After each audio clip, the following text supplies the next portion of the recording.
नमस्कार। समय संवाद में आपका स्वागत है। मैं हूं सर्वेश कुमार सिंह। आज 4 अप्रैल है और पश्चिम उत्तर प्रदेश की जो 8 सीटें हैं, उन पर नामांकन का आखिरी दिन है। आखिरी दिन में जो नामांकन कुछ शेष रह गए हैं, वो हो जाएंगे।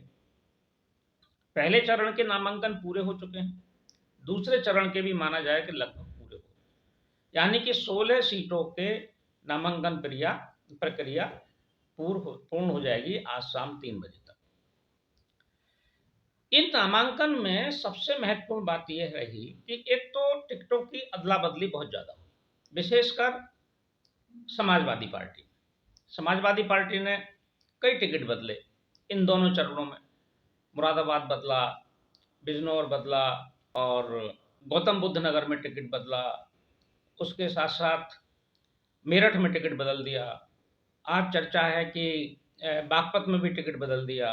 तो समाजवादी पार्टी की तो चर्चा ये रही कि वो टिकट ही बदलती रही है अभी तक। हालांकि बहुजन समाज पार्टी ने भी टिकट बदला है, उसने मथुरा में टिकट बदल दिया है। लेकिन इन दोनों चरणों यानी 16 सीटों पर एक महत्वपूर्ण बात ये रही कि जिस बात की सबसे ज्यादा चर्चा थी वो नहीं हुआ। यानी कि चर्चा ये थी कि इन पश्चिम की सीटों पर, चूंकि मुस्लिम प्रभाव की सीटें हैं अधिकांश पश्चिम की इन 16 सीटों में, तो यहां असदुद्दीन ओवैसी की पार्टी AIMIM यहां चुनाव लड़ेगी। लेकिन वो चुनाव में नहीं उतरी। AIMIM ने कहीं भी अपनी प्रत्याशी नहीं उतारे, सूची घोषित नहीं की। इक्का दुक्का लोगों ने, उनकी पार्टी कार्यकर्ताओं ने नामांकन किए हैं, लेकिन पार्टी की तरफ से कोई अधिकृत प्रत्याशियों की सूची नहीं आई। यानी कि ये माना जाए कि इन 16 सीटों पर AIMIM ने अपने प्रत्याशी नहीं उतारे। ये एक महत्वपूर्ण घटनाक्रम है, क्योंकि AIMIM का ये माना जा रहा था कि उसने घोषणा की थी कि उत्तर प्रदेश में 20 सीटों पर चुनाव लड़ेंगे। तो ये माना जा रहा था कि उत्तर प्रदेश की जो 20 सीटें हैं, उनमें से कम 4 से 5 सीटें ये पश्चिम उत्तर प्रदेश की हो सकती हैं। लेकिन यहाँ कोई प्रत्याशी नहीं है। और अभी 2 दिन पहले ही उनका एक गठबंधन हुआ है।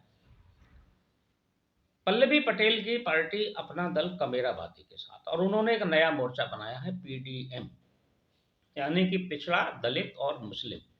उसमें असदुद्दीन ओवैसी भी शामिल हुए और घोषणा की गई कि ये चुनाव लड़ेंगे दोनों मिलकर। लेकिन PDM बनने के 3 दिन बाद भी पश्चिम उत्तर प्रदेश की जो 8 सीटें बची हैं जिन पर नामांकन प्रक्रिया चल रही है, यहां भी असदुद्दीन ओवैसी ने प्रत्याशी नहीं उतारा। तो असदुद्दीन ओवैसी की रणनीति क्या है?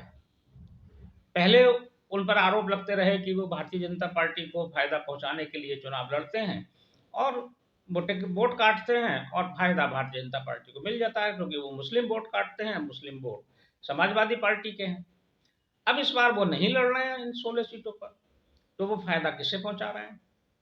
इसका मतलब इंडिया गठबंधन के साथ उनका कोई अंदरूनी पैक्ट हुआ है, या इंडिया गठबंधन से कोई अंडरस्टैंडिंग बनी है कि वो इन 16 सीटों पर प्रत्याशी नहीं उतारेंगे, जिसकी वजह से यहां समाजवादी पार्टी और इंडिया गठबंधन को सीधी सी बात है कि फायदा होगा।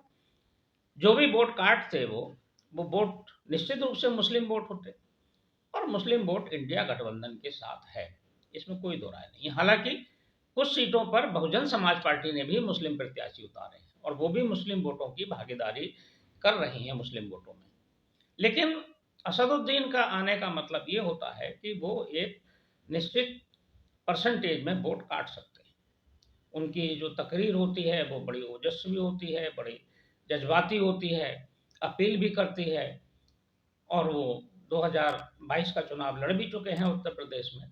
लेकिन अभी तक उनके कोई कैंडिडेट का नाम सामने नहीं।